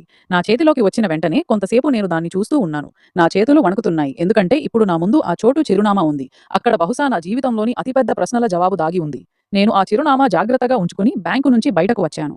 మార్గమంతా నా మనసులో ఇదే నడుస్తూ ఉంది. చివరికి అక్కడ నాకు ఏమీ చూడడానికి దొరుకుతుంది? నిజంగా యష్‌కు ఆ అమ్మాయితో ఏదైనా సంబంధం ఉందా? లేదా ఏదైనా అలాంటి విషయం ఉంది? నేను ఇంకా అర్థం చేసుకోలేకపోతున్నాను. నేను కోరుకుంటే ఆ సమయంలో ఆ చిరునామాకు వెళ్ళవచ్చు, కానీ నన్ను నేను ఆపుకున్నాను. ఎందుకంటే నేను ఆలోచించకుండా ఏ అడుగు వేయాలని కోరుకోలేదు. నాకు ముందు పూర్తిగా నమ్మకం కావాలి. నేను ఆలోచిస్తున్నది నిజమా లేదా కేవలం నా సందేహమా? ఆ రోజు ఇంటికి తిరిగి వచ్చి నేను ఎవరికీ ఏమీ చెప్పలేదు. నేను పూర్తిగా సాధారణంగా ఉండాలని ప్రయత్నిస్తూ ఉన్నాను, ఏమీ జరగనట్లు. కానీ నా లోపల చాలా మార్పు వచ్చింది. ఇప్పుడు నాకు యష్ యొక్క ప్రతి మాటకు అర్థం వేరుగా అయింది. అతని ఫోన్ రింగ్ అయితే నేను దృష్టి పెట్టసాగేవాళ్ళని. అతను ఇంటి నుంచి బయటకు వెళ్తే నా మనసులో ప్రశ్నలు లేచేవి, మరియు అతను నాతో చెప్తే పని ఉందని అప్పుడు నేను ఆలోచించసాగేవాళ్ళని. ఒకవేళ అతను అదే అమ్మాయిని కలవడానికి వెళ్తున్నాడా? నేను కోరుకున్నాను నిజం నా ముందు త్వరగా రావాలని. కానీ అదే సమయంలో నాకు భయం కూడా కలుగుతోంది, ఎందుకంటే నాకు తెలియదు ఆ నిజం ముందుకు వచ్చిన తర్వాత నా జీవితం ఎలా మారబోతుందో. తర్వాత నన్ను నేను చెప్పుకున్నాను, ఏమైనా జరగని ఇప్పుడు నేను వెనక్కి తగ్గకూడదు. నాకు నా జీవితం మరియు నా కుటుంబం గురించి నిర్ణయం తీసుకునే ముందు పూర్తి నిజం తెలుసుకోవాలి. అందుకే నేను నిర్ణయించుకున్నాను, నేను ఆ అమ్మాయి ఇచ్చిన చిరునామాకు వెళ్తాను మరియు నా కళ్ళతో చూస్తాను. చివరికి అక్కడ ఎవరు ఉంటారు మరియు యష్‌కు ఆమెతో ఏమి సంబంధం? కానీ నేను దీని గురించి ఎవరికీ ఏమీ చెప్పలేదు, ఎందుకంటే ముందు నేను నిజం తెలుసుకోవాలని ఉంది. మరియు చివరికి నేను నిర్ణయం తీసుకున్నాను, ఇప్పుడు నేను ఆ స్త్రీ ఇంటికి వెళ్లి నేనే తెలుసుకుంటాను. చివరికి ఆమె ఎవరు మరియు యష్‌తో ఆమెకు ఏమి సంబంధం? ఎందుకంటే నేను నా కళ్ళతో నిజం చూసే వరకు నా మనసులో నడుస్తున్న అన్ని విషయాలు అయిపోవు. నేను ఇంట్లో ఎవరికీ దీని గురించి ఏమీ చెప్పలేదు, ఎందుకంటే నేను కోరుకోలేదు పూర్తి నిజం తెలుసుకోకుండా ఏ మాట బయటకు రావాలని. ఆ రోజు నేను నా కొడుకును రోజులాగా స్కూల్కు పంపాను మరియు యష్ కూడా ఉదయం సిద్ధమై తన ఆఫీస్కు బయలుదేరాడు. అమ్మ ఈ రోజు ఇంట్లోనే ఉంది కాబట్టి నేను వాళ్ళ దగ్గరికి వెళ్లి చెప్పాను, అమ్మ నాకు కొంచెం షాపింగ్ చేయాలి మరియు ఇంటికి కొన్ని అవసరమైన సామాను కూడా తీసుకోవాలి, కాబట్టి నేను కొంతసేపు బయటకు వెళ్తున్నాను. వాళ్ళు నా వైపు చూసి చెప్పారు, సరే కూతురా, సౌకర్యంగా వెళ్లి త్వరగా తిరిగిరా. నేను కూడా వాళ్లతో చెప్పాను, అమ్మ నేను త్వరగా తిరిగి వస్తాను, మరియు తర్వాత నేను అక్కడి నుంచి బయలుదేరాను. కానీ నా మనసులో షాపింగ్ ఆలోచన ఏమీ లేదు. నా మనసులో కేవలం ఆ చిరునామా మరియు ఆ స్త్రీ తిరుగుతూ ఉంది. ఎవరి పేరు నాకు యష్ ఫోన్ నుంచి తెలిసింది. నేను నా కారు తీసుకువెళ్లలేదు, ఎందుకంటే నాకు భయం ఉంది, ఒకవేళ ఎవరైనా నన్ను గుర్తించి తర్వాత యష్‌కు తెలిస్తే నేను అతని వెతుకులాటలో అక్కడి వరకు చేరుకున్నానని, అప్పుడు అతను అర్థం చేసుకుంటాడు నేను అతని ఫోన్ చెక్ చేశానని. అందుకే నేను బయట నుంచి ఒక టాక్సీ తీసుకుని ఆ చిరునామాకు వెళ్లడానికి కూర్చున్నాను. మార్గమంతా నా గుండె చాలా వేగంగా కొట్టుకుంటోంది. నా మనసులో రకరకాల ప్రశ్నలు రాసాగాయి. నేను ఆలోచిస్తున్నాను, ఒకవేళ నిజంగా యష్‌కు ఆ స్త్రీతో ఏదైనా సంబంధం ఉంటే అప్పుడు ఆమె ఎవరు? మరియు ఒకవేళ అతను ఆమెను కలవడానికి వెళ్తే అప్పుడు నాతో ఇంత మాటలు ఎందుకు దాస్తాడు? అతను ఆమెకు డబ్బు ఎందుకు పంపుతాడు? మరియు చివరికి అలాంటి ఏముంది దానివల్ల అతను నాతో చెప్పాడు అతని భార్యకు దీని గురించి ఏమీ తెలియకూడదు అని. నేను మళ్ళీ మళ్ళీ ఇలా ఆలోచిస్తూ ఉన్నాను, బహుశా ఈ రోజు నాకు నా జీవితంలోని అతిపెద్ద నిజం తెలియబోతుంది. కొంతసేపటి తర్వాత టాక్సీ ఆ చిరునామాకు చేరుకుంది. నేను కిటికీ నుంచి బయట చూశాను. అప్పుడు నా ముందు చాలా పెద్ద ఆలీషాన్ ఇల్లు కాదు, కానీ ఒక చిన్న సాధారణ ఇల్లు ఉంది. ఇంటిని చూసి నాకు కొంచెం ఆశ్చర్యం కలిగింది, ఎందుకంటే నేను నా మనసులో ఎన్నో రకాల చిత్రాలు తీర్చాను. నాకు అనిపించేది, ఒకవేళ యష్ ఎవరో స్త్రీ వెనుక ఇంత డబ్బు ఖర్చు చేస్తున్నాడు అయితే బహుశా ఆ స్త్రీ ఏదైనా పెద్ద ఇంట్లో ఉంటుంది. కానీ ముందు ఒక చిన్న ఇల్లు ఉంది, దాని బయట కూడా ఏ ప్రత్యేక అలంకరణ లేదు. నేను కొన్ని క్షణాలు అక్కడే నిలబడి ఉన్నాను. తర్వాత నన్ను నేను సరిచేసుకుని తలుపు దగ్గరికి వెళ్లి బెల్ మోగించాను. బెల్ మోగించిన కొన్ని సెకన్ల తర్వాత లోపల నుంచి ఏదో పిల్లవాడి కాళ్ల శబ్దం వచ్చింది మరియు తర్వాత తలుపు తెరిచింది. తలుపు తెరిచిన వాడు ఒక చిన్న పిల్లవాడు. అతను నన్ను చూసి కొన్ని క్షణాలు మౌనంగా చూశాడు. నేను కూడా అతన్ని చూసి ఆశ్చర్యపోయాను, ఎందుకంటే ఆ పిల్లవాడు అంత చిన్నవాడు నాకు అర్థం కావడం లేదు. నేను అతన్ని ఏమి అడగాలి? నేను అతన్ని మెల్లని గొంతులో అడిగాను, కొడుకా, నీ అమ్మ ఇంట్లో ఉందా? అప్పుడు లోపల నుంచి ఒక స్త్రీ గొంతు వచ్చింది. కొడుకా ఎవరు? నాకు అనిపించింది బహుశా ఇదే ఆ స్త్రీ. ఎవరి పేరు? నేను యష్ ఫోన్లో చూశాను.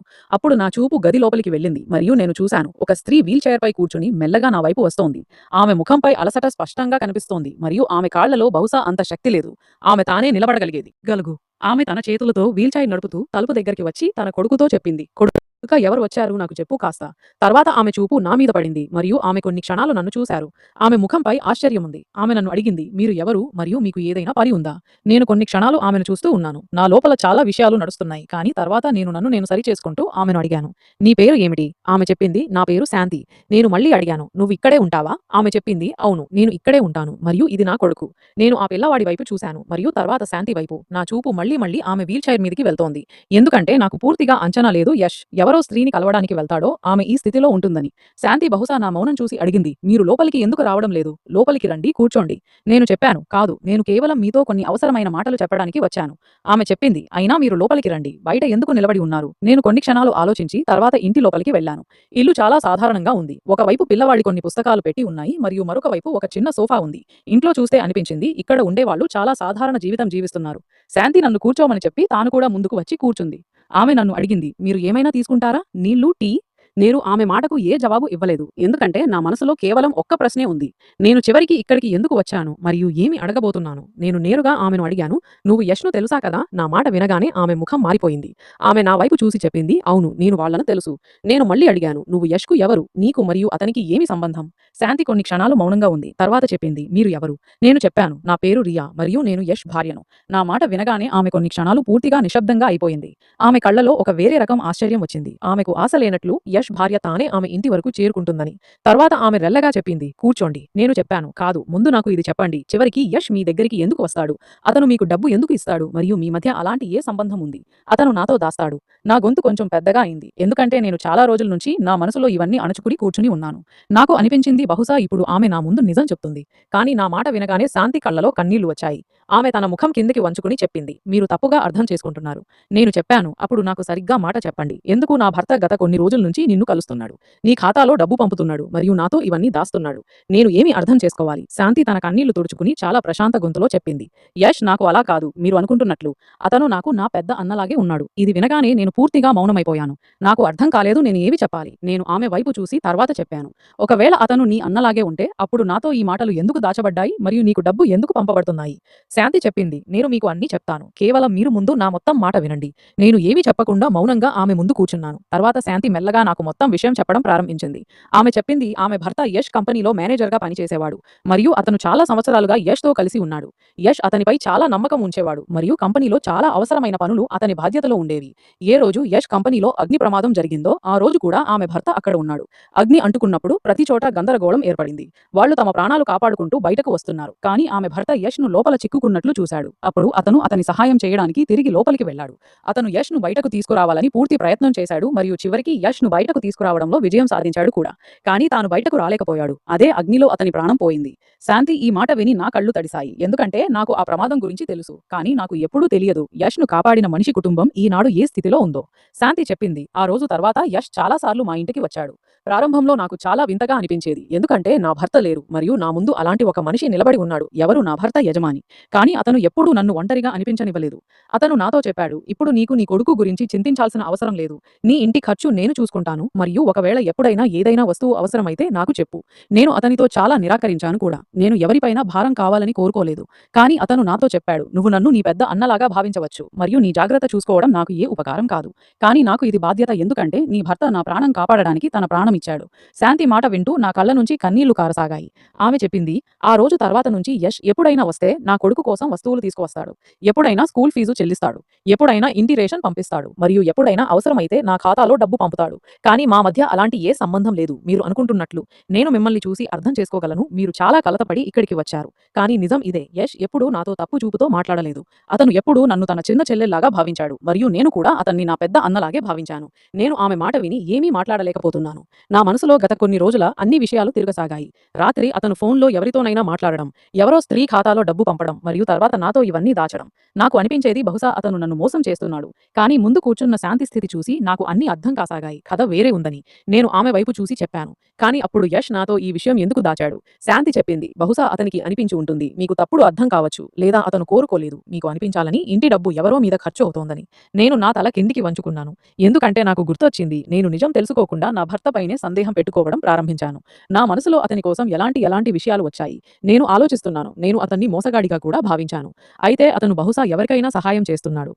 శాంతి నా వైపు చూసి చెప్పింది, "మీరు చెడుగా అనుకోకండి. కానీ యష్ సాహెబ్ చాలా మంచి మనిషి. అతను నా భర్త మరణం తర్వాత మా మద్దతు వదలలేదు. ఒకవేళ అతను కోరుకుంటే కేవలం కంపెనీ వైపు నుంచి దొరికే సహాయం ఇచ్చి తన పని ముగించవచ్చు. కానీ అతను అలా చేయలేదు. అతను ఈనాటికి నా కొడుకు చదువు మరియు ఇంటి అవసరమైన ఖర్చుల్లో సహాయం చేస్తాడు మరియు అతను ఎప్పుడూ ప్రతిఫలంగా మా నుంచి ఏమీ అడగలేదు." ఇది విని నా గుండె నిండిపోయింది. నేను శాంతితో చెప్పాను, "నన్ను క్షమించండి. నేను నిన్ను చూసి చాలా తప్పుగా ఆలోచించాను." శాంతి చెప్పింది, "మీరు నా నుంచి క్షమాపణ ఎందుకు అడుగుతున్నారు? మీరు మీ భర్తను ప్రేమిస్తున్నారు మరియు ఏ భార్యకైనా అలాంటి విషయాలు తెలిస్తే ఆమె మనసులో ప్రశ్న రావడం సహజం." ఆమె మాట విని నాకు కొంచెం ఊరట దొరికింది. కానీ నా మనసులో ఇప్పుడు మరొక ప్రశ్న ఉంది. ఒకవేళ యష్ ఇంత ఏమైనా నా చూపుల నుంచి దాచి చేస్తున్నాడు అయితే అతను నాకు నిజం ఎందుకు చెప్పలేదు మరియు అతను ఫోన్లో అలా ఎందుకు చెప్పాడు అతని భార్యకు ఏమీ తెలియకూడదు అని? బహుశా ఇప్పుడు ఈ ప్రశ్న జవాబు కూడా నాకు యష్ నుంచే తీసుకోవాలి. నేను శాంతి నుంచి వీడ్కోలు తీసుకుని ఆమె పిల్లవాడి తలపై చేయి ఉంచి బయటకు వచ్చాను. కానీ ఈసారి నేను ఆ ఇంటి నుంచి బయటకు వచ్చినప్పుడు నా అడుగుల్లో మునుపటిలా కోపం లేదు. నా మనసులో ఇప్పుడు సిగ్గు ఉంది మరియు అదే సమయంలో యష్‌తో మాట్లాడాలనే అస్వస్థత కూడా ఉంది. ఎందుకంటే నేను నా భర్తపై సందేహం పెట్టుకుని అతని ఫోన్ వరకు రహస్యంగా చూశాను. చేశాను మరియు పూర్తి నిజం తెలుసుకోకుండా అతని గురించి చాలా ఆలోచించాను. ఇప్పుడు నాకు అనిపిస్తోంది బహుశా నేను తొందరపాటు చేశాను మరియు నాకు ఇంటికి వెళ్లి అతనితో మొత్తం మాట అడగాల్సి ఉంది. కానీ నాకు ఇంకా ఇది తెలియదు. యష్ నాతో ఈ విషయం చివరికి ఎందుకు దాచాడు మరియు అతని జీవితంలో అలాంటి మరేమి జరుగుతోంది దాన్ని నేను ఇంకా తెలుసుకోలేదు. మరియు తర్వాత నేను ఇంటికి చేరుకున్నాను. అప్పుడు సాయంత్రం అయిపోయింది మరియు నా ముఖం నుంచే నా అత్త అర్థం చేసుకుంది నేను ఇంకా ఏదో విషయం గురించి కలతపడుతున్నానని. నేను వాళ్ళ దగ్గర కూర్చుని శాంతి ఇంటికి వెళ్లి ఏమైనా తెలుసుకున్నానో ఆ మొత్తం విషయం చెప్పాను.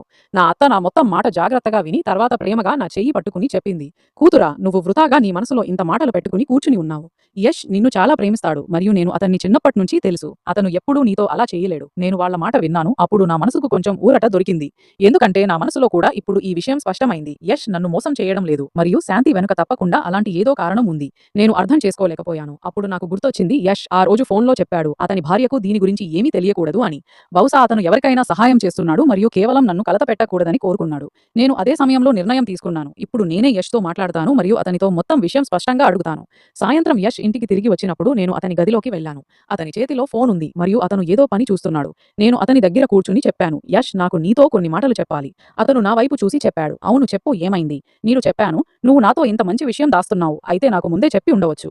నేను శాంతి ఇంటికి వెళ్లి ఆమెను కలిశాను మరియు నాకు మొత్తం నిజం తెలిసిపోయింది. నా మాట విని యష్ కొన్ని క్షణాలు మౌనంగా ఉన్నాడు. తర్వాత అతను చెప్పాడు, నేను నీకు చెప్పాలని ఉంది రియా, కానీ నేను కోరుకున్నాను ఒక రోజు నిన్ను తానే శాంతిని కల్పించాలని. శాంతి నాకు చిన్న చెల్లెల్లాగా ఉంది. ఆమె భర్త నా ప్రాణం కాపాడుతూ తన ప్రాణం కోల్పోయాడు. అందుకే ఆమె మరియు ఆమె పిల్లవాడి బాధ్యత తీసుకోవడం నేను నా కర్తవ్యంగా భావిస్తాను. నేను అతని వైపు చూశాను మరియు నా కళ్ళలో కన్నీళ్లు వచ్చాయి. నేను చెప్పాను, యష్, నన్ను క్షమించు. నేను నీపై సందేహం పెట్టుకున్నాను మరియు నిన్ను తప్పుగా అర్థం చేసుకున్నాను. నాకు అనిపించింది నువ్వు నన్ను మోసం చేస్తున్నావు. యష్ నా చెయ్యి పట్టుకుని చెప్పాడు, నాకు నీతో ఏ ఫిర్యాదు లేదు. ఒకవేళ నేను నీ స్థానంలో ఉంటే బహుశా నా మనసులో కూడా అలాంటి ప్రశ్నలు వచ్చేవి.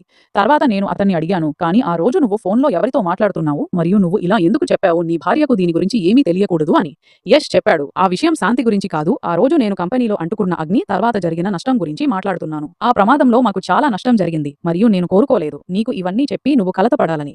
అందుకే నేను నీతో ఈ విషయం దాచాను. మిగతా నేను నెమ్మదిగా అన్నీ సాధించాను. నేను చెప్పాను, కానీ నువ్వు నాకు చెప్పి ఉండాల్సింది, ఎందుకంటే నేను నీ భార్యను మరియు నీ కష్టంలో నీతో నిలబడాలని కోరుకుంటాను. యష్ నవ్వుతూ చెప్పాడు, అవును, ఇప్పటి నుంచి నేను నీతో ఏ విషయం దాయను. తర్వాత నేను అతని చెయ్యి పట్టుకుని చెప్పాను, ఇప్పుడు నేను కూడా పూర్తి విషయం తెలుసుకోకుండా నీపై ఎప్పుడూ సందేహం పెట్టుకోను.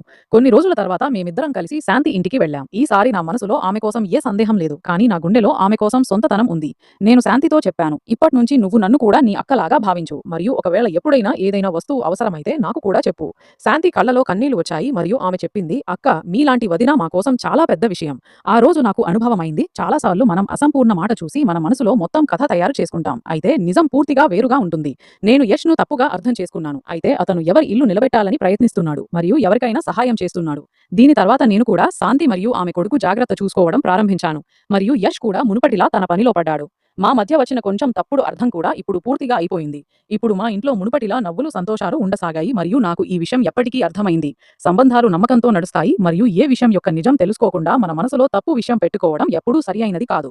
స్నేహితులారా, ఆశిస్తున్నాను మీకు మా కథ నచ్చి ఉంటుంది. కథ నచ్చిందా? అయితే వీడియోను లైక్ చేయండి. ఛానల్లో కొత్తవారైతే ఛానల్ను సబ్స్క్రైబ్ చేయండి మరియు అవును, నోటిఫికేషన్ బెల్ను తప్పకుండా నొక్కండి. తద్వారా తదుపరి అప్డేట్ మీకు ముందుగా దొరుకుతుంది.